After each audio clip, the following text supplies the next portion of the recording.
There are lessons about life that most people never learn, not because they are hidden, but because they are uncomfortable. These are not lessons taught in schools or praised in polite conversation. They are ruthless truths about human nature, power, illusion, and self-deception. Once you truly understand them, you don't become cruel, you become clear. And clarity, when paired with discipline, is what makes a person dangerous in the best possible sense. Dangerous not because they harm others, but because they can no longer be easily manipulated, fooled, or controlled by false expectations. Most people live inside comforting stories. They believe the world is fair, that effort is always rewarded, that people are mostly good and honest, and that intentions matter more than actions. These beliefs feel safe, but they are illusions, and illusions make you weak. The Stoics understood this deeply.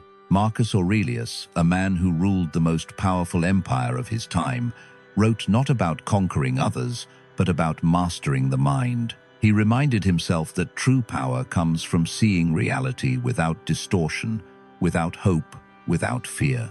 This is where dangerous intelligence begins. It is not about being smarter than others. It is about being honest with yourself. The first ruthless lesson is this: most people are ruled by their emotions, not by logic, even when they insist otherwise. This single realization, if fully understood, changes how you see every interaction. People like to believe they are rational actors weighing facts and making calm decisions. In reality, emotion comes first, and logic arrives later to justify what has already been chosen. Fear, desire, pride, insecurity, and the hunger for validation quietly pull the strings, while reason plays the role of a defense attorney, not a judge. You can see this everywhere once you know how to look. In arguments, people are rarely fighting over truth. They are defending their ego. In debates, they are not searching for understanding. They are protecting an identity. When someone becomes angry the moment their belief is challenged, you are not dealing with logic anymore. You are dealing with emotion guarding a fragile sense of self. The Stoics never denied emotion. They studied it. They observed it. They understood that emotions carry information, but they also knew that emotions make terrible leaders. Epictetus taught that what disturbs us is not events themselves, but the judgments we attach to them. This is crucial. A man without this awareness reacts automatically. He is provoked, flattered, offended, excited, and pushed into decisions he later regrets. A man with this awareness creates a pause. He notices the emotion rising and asks a simple question: is this feeling helping me see clearly, or is it trying to control me? That pause is where power lives. Dangerous intelligence does not mean suppressing emotion. It means refusing to be owned by it. When you understand that others are also driven by emotion, you stop taking things personally. You stop being shocked by irrational behavior. You stop expecting people to act according to reason just because reason would be convenient. Instead, you start asking better questions. What is this person afraid of? What do they want? What are they protecting? This shift alone makes you harder to deceive. It also makes you calmer. While others are reacting, you are observing. While others are offended, you are thinking. Marcus Aurelius warned himself daily that he would meet people who are selfish, dishonest, arrogant, and ungrateful, not because the world is broken, but because this is human nature when left unexamined. He was never surprised by bad behavior because he expected it. Expectation is not pessimism, it is preparation. When you expect people to be perfectly rational and fair, you are constantly disappointed. When you understand that emotion rules most behavior, you move through the world with fewer illusions and fewer wounds. This is why dangerous intelligence feels ruthless. It strips away comforting lies. It forces you to see that arguments are rarely about truth, that many decisions are about image, and that most people would rather feel right than be right. But this knowledge is not meant to turn you cynical. It is meant to make you disciplined. The real danger is not emotion itself, but unconscious emotion. The man who cannot see his own emotional triggers is easy to control. The man who cannot see others' emotional triggers is easy to outmaneuver. Stoicism trains you to see both. It teaches you to govern your inner world so that the outer world loses its power over you. This is the foundation. Before you can understand betrayal, manipulation, ambition, or weakness in others, you must first understand this truth. Most people are not thinking as much as they believe. They are feeling, then explaining. Once you accept this without bitterness, you gain an enormous advantage. You stop arguing with emotions using logic. You stop wasting energy trying to convince people who are not ready to see. And you begin the quiet work of becoming unshakable. This is only the beginning, because once you understand how emotion rules behavior, the next lesson reveals something even more uncomfortable about what truly drives people beneath the surface. Once you truly understand that most people are driven by emotion rather than logic, the next ruthless lesson becomes unavoidable and for many deeply unsettling. People will almost always act in their own self-interest. This is not cynicism, and it is not an accusation. It is reality. The moment you accept this, you stop being confused by human behavior and start seeing it clearly. Every action, even those that appear generous or self-sacrificing, is guided by what the person believes benefits them most, whether that benefit is money, status, security, comfort, approval, or even the feeling of being seen as good. This is why naive people are constantly disappointed.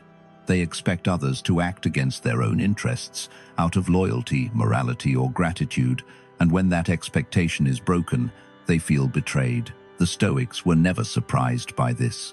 Marcus Aurelius reminded himself daily that people do what seems right to them, even when it is harmful or unjust. He understood that expecting otherwise was a form of self-deception. When you grasp this lesson, you stop asking, why would they do this, and start asking, what did they gain? That question alone dissolves confusion. Think about how often people explain their actions with noble language, while their behavior clearly points somewhere else. A colleague offers help but subtly positions themselves to receive credit. A friend listens patiently, but only because they want support later. A partner claims love, yet consistently chooses what is easiest for them. These actions are not rare, they are normal. Dangerous intelligence is not judging this harshly, but accounting for it. The Stoics did not hate human nature, they studied it. Epictetus taught that you should never be angry at a fig tree for producing figs instead of olives. People act according to their nature and incentives. When you expect them to do otherwise, you suffer unnecessarily. This lesson protects you from manipulation because manipulation thrives on false assumptions. People assume that kindness will be repaid, that loyalty will be matched, that sacrifice will be remembered. Sometimes it is, but often it is not. Not because others are evil, but because their priorities shifted, or your usefulness declined, or a better option appeared. When you understand this, you stop over-investing emotionally in people who have not earned that trust. You also stop feeling personally attacked when someone chooses themselves. You simply note the pattern and adjust. This clarity does not make you cold. It makes you strategic. It allows you to build relationships based on aligned interests rather than fantasy. When interests align, cooperation is strong and stable. When they don't, resentment grows. Seneca understood this well in politics and business. He knew that lasting alliances are not built on moral speeches, but on mutual benefit. This is why dangerous intelligence does not demand loyalty blindly. It observes consistency. It watches what people do when it costs them something. Anyone can be generous when it is cheap. Anyone can be loyal when it is convenient. Character reveals itself when self-interest and principle collide. Most people choose self-interest. The Stoic accepts this without outrage. He simply plans accordingly. This lesson also turns inward, which is where it becomes uncomfortable. You are not exempt. You too act in your own self-interest, even when you tell yourself a better story. The difference between the weak and the disciplined is honesty. The weak pretend they are selfless and remain blind to their motives. The disciplined admit their motives and keep them in check. Marcus Aurelius did not claim purity. He constantly questioned his own reasons, asking whether he was acting for virtue or for praise for duty or for comfort. This self-examination is what separates dangerous intelligence from manipulation. You are ruthless with your illusions, not with others. When you stop lying to yourself about why you do what you do, you gain control over your impulses instead of being driven by them. This is power. When you understand that everyone is acting according to perceived self-interest, you stop being shocked by broken promises, shifting loyalties, and sudden withdrawals. You stop personalizing behavior that was never really about you. You also become harder to exploit because you no longer assume goodwill where there is only convenience. You read incentives instead of words. This does not mean you distrust everyone. It means you trust slowly and rationally. Trust becomes something that is built through patterns, not granted through emotion. The Stoics believed that peace comes from wanting things to be as they are, not as you wish them to be. When you accept this lesson fully, disappointment loses much of its power over you. You begin to move through life with calm alertness instead of hopeful blindness. You cooperate without self-betrayal. You give without expecting repayment. And you withdraw without guilt when alignment disappears. This is why this knowledge is dangerous. It removes leverage. People can no longer easily use guilt, obligation, or expectation to control you. You see the game without becoming a player driven by it. And yet this is still only the surface. Because once you understand emotion and self-interest, the next lesson reveals why most people never truly change, no matter how much they suffer. Once you accept that people are ruled by emotion and guided by self-interest, a deeper and more uncomfortable truth reveals itself. And this is where most illusions finally collapse. Most people cannot handle the truth about themselves, not because the truth is unavailable, but because facing it would shatter the fragile identity they rely on to function. This is why genuine growth is rare, and why the majority of people repeat the same mistakes for decades while blaming new enemies each time. The Stoics understood that self-deception is not a flaw of intelligence, but a defense mechanism of fear.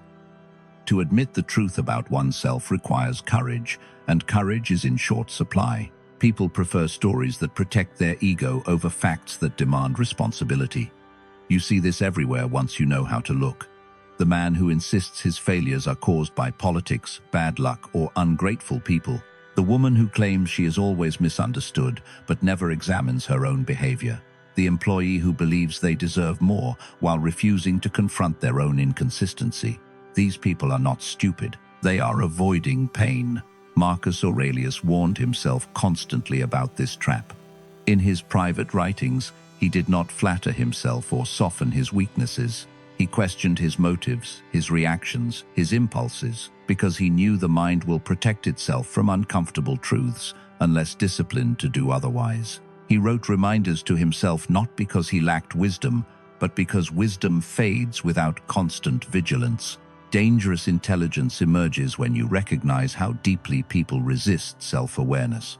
When you offer honest feedback, most will hear an attack, not information. When you point out patterns, they will offer excuses, not reflection. When you show them evidence, they will shift the subject, reinterpret events, or accuse you of misunderstanding them. This is not accidental. Accepting truth would force them to change, and change threatens the identity they have built around comfort, victimhood, or superiority. It is psychologically easier to suffer than to transform. The Stoics knew this, and therefore focused relentlessly on the only mind they could fully govern their own. Epictetus taught that you cannot help someone who refuses to see, and attempting to do so often entangles you in their illusions. This lesson makes you dangerously calm. You stop trying to rescue people from themselves. You stop arguing with excuses. You stop investing energy in those who defend their dysfunction as personality.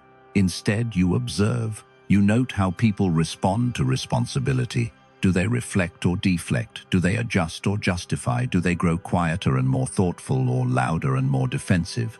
These responses reveal everything. Once you see this clearly, you also turn the blade inward. This is where the lesson becomes sharp. You ask yourself the questions most people avoid. Where am I lying to myself? Which habits do I protect with excuses? What criticism irritates me because it is true? Where do I blame circumstances to avoid effort? This is not comfortable. It was never meant to be. Seneca wrote that no man improves by accident. Growth requires deliberate confrontation with one's own faults. The Stoics practiced daily self-examination, not to indulge guilt, but to remove blindness. They believed that a man who cannot see himself clearly is more dangerous to his own life than any external enemy. Dangerous intelligence is not about spotting flaws in others. It is about refusing to shield yourself from reality. When you practice brutal honesty with yourself, you become rare. You stop repeating patterns unconsciously. You stop being surprised by the same outcomes. You stop blaming time, people, or fate for problems you helped create. This self-clarity also protects you socially. You no longer expect people to accept truths they are not ready to face. You stop trying to awaken those who are committed to sleeping. You choose your battles carefully, knowing that truth offered to an unprepared mind becomes fuel for resentment. Marcus Aurelius understood this restraint. He did not attempt to reform everyone. He focused on acting justly regardless of others' blindness. This lesson also explains why advice is often wasted. People do not seek guidance to change. They seek validation to remain the same. They want confirmation, not correction. Once you see this, you stop over-explaining. You stop persuading. You speak when invited, and even then, you speak carefully. Silence becomes strategic rather than passive. But there is a cost to this clarity. When you stop participating in collective self-deception, you may feel isolated. You will notice how many conversations are built on avoidance, how much bonding happens over shared excuses rather than shared accountability. This is why the Stoics emphasized inner independence.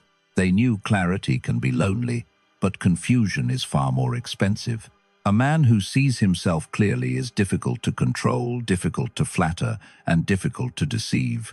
He does not need illusions to function, and because of that, he moves through life with quiet authority. This lesson prepares you for the next reality, one that shocks many who begin to grow. When you start improving, when you break patterns others refuse to examine, your success will not be celebrated by everyone. In fact, it will provoke something darker. When you begin to see clearly, take responsibility for your patterns, and move with discipline, instead of illusion, something unexpected happens.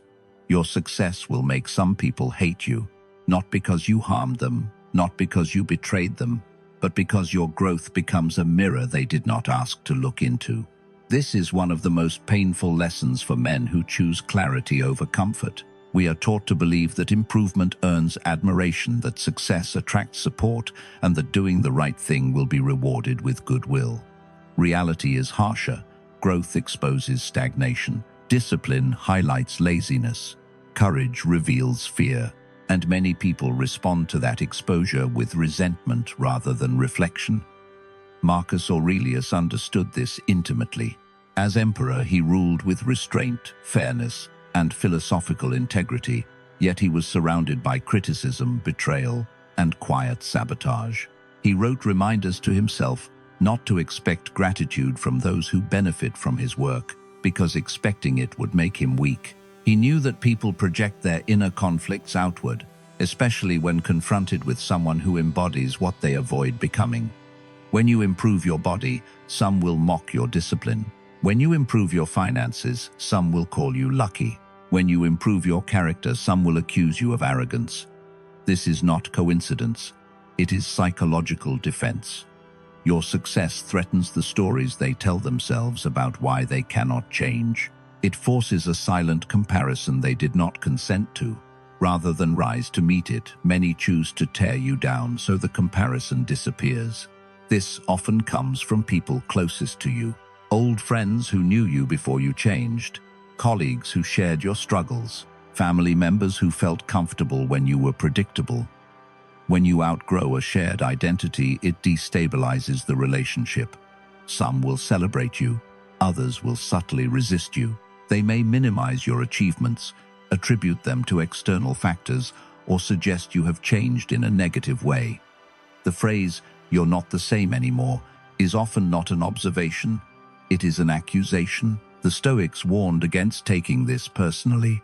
Epictetus taught that if you improve, expect mockery from those who prefer stagnation. He believed resentment is the tax excellence pays to mediocrity. This lesson grants dangerous emotional stability. You stop seeking universal approval. You stop explaining your growth to those committed to misunderstanding it. You stop shrinking to preserve harmony. Instead, you focus on alignment. You ask yourself whether your actions are consistent with your principles, not whether they are comfortable for others. This does not mean becoming cold or dismissive. Stoicism is not cruelty, it is clarity. You do not provoke, you do not boast, you do not retaliate. You simply continue, and that continuation is what unsettles those who hoped your growth was temporary. The most dangerous reaction to your success will not be open hostility. It will be passive, undermining. Jokes disguised as concern. Compliments laced with dismissal. Support offered with conditions. Advice designed to slow you down rather than sharpen you. You will hear things like, "Don't get ahead of yourself," or "Remember where you came from." These statements often come from fear, not wisdom. They are attempts to pull you back into a version of yourself that felt safe to others. Marcus Aurelius wrote that the best revenge is to be unlike the one who performs the injury. The Stoic response to envy is indifference. You do not argue with it. You do not absorb it. You let it reveal itself, and then you adjust your distance accordingly. Dangerous intelligence here means you stop confusing familiarity with loyalty. Some people are only comfortable with you when you remain small. That is not friendship. That is dependency. True allies grow when you grow. They may challenge you, but they do not resent your progress. They are inspired rather than threatened. When you recognize this difference, your circle becomes smaller but stronger. There is also a trap here. When facing envy or hostility, some men harden into bitterness or arrogance. This is another illusion. Stoicism rejects both. You are not superior because you are disciplined. You are simply responsible. Your task is not to judge others, but to govern yourself. Seneca warned that pride is just another form of slavery because it still ties your worth to others' opinions. Whether admiration or hatred, dependence on reaction weakens you. The Stoic walks forward regardless of applause or resistance. This lesson prepares you for strategic solitude, not isolation but selectivity. You become careful about where you share your goals, your plans, your progress, not because you are secretive, but because not everyone deserves access to what you are building. Growth needs protection, especially in its early stages. Seeds do not grow faster when exposed. They grow when buried and tended quietly. Once you accept that success invites resistance, you stop being surprised by it.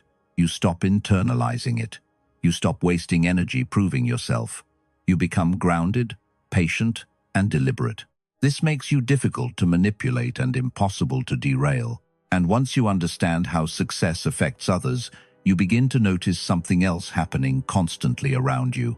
Influence, pressure, persuasion. Because whether they admire you or resent you, almost everyone is trying to move you in some direction. And that leads to the next ruthless lesson you must understand to remain clear. Once you understand how success alters the behavior of others, another layer of reality becomes impossible to ignore. Everyone is trying to sell you something, not always a product, not always money, but an idea, an identity, a reaction, an agreement, a version of reality that benefits them. This is not a conspiracy. It is human nature operating quietly and constantly. Every interaction contains influence. Every conversation contains intent. Most people move through life unaware of this, mistaking persuasion for sincerity and pressure for coincidence. Dangerous intelligence begins the moment you stop asking what people are saying and start asking what they want you to believe, feel, or do. Marcus Aurelius lived surrounded by advisors, generals, senators, and philosophers, all presenting arguments wrapped in concern for the empire. He learned early that behind every recommendation was an interest. Power sharpened this awareness, but the principle applies everywhere. A co-worker who praises your competence before suggesting a new direction is not only being kind, they are positioning you. A friend who brings up shared memories before asking for a favor is not only nostalgic, they are softening resistance. A family member who frames criticism as worry is not only caring, they are attempting to guide your choices without taking responsibility for the outcome. None of this makes people evil. It makes them human, but ignoring it makes you weak. The Stoics never argued that people should be distrusted blindly. They taught that people should be understood clearly. Epictetus warned against accepting impressions without examination. He believed that most suffering comes not from events themselves, but from the stories we accept about them. When you fail to recognize influence, you surrender your agency quietly. You begin responding instead of choosing. Consider how often approval is used as currency. Compliments are offered not to appreciate but to disarm. Agreement is given not because it is genuine but because it buys future leverage. Even kindness can be transactional when it is consistently followed by expectation. The dangerous man does not reject kindness. He simply does not confuse it with obligation. He receives it calmly and decides independently what, if anything, he will give in return. This clarity changes how you listen. You stop being reactive. You stop over-explaining. You stop feeling guilty for declining requests that do not align with your values or priorities. When someone presents an idea passionately, you ask yourself what outcome they are steering toward. When someone pressures you emotionally, you ask what boundary they are testing. When someone insists urgency, you ask who benefits from your speed. This does not make you cynical. It makes you deliberate. Seneca wrote that the wise man is neither hostile nor naive. He is prepared. He does not assume malice, but he does not assume purity either. He observes patterns over time. Influence reveals itself through consistency. People repeat strategies that work. If flattery works, they flatter. If guilt works, they guilt. If fear works, they warn. Once you see this, manipulation loses much of its power. It relies on invisibility. It needs you unaware. The moment you recognize the mechanism, you regain choice. This lesson also forces you to examine yourself. You too are selling something: approval, competence, morality, intelligence. Even silence can be influence when used to signal disapproval or superiority. Stoicism demands honesty here. Dangerous intelligence is not just seeing through others.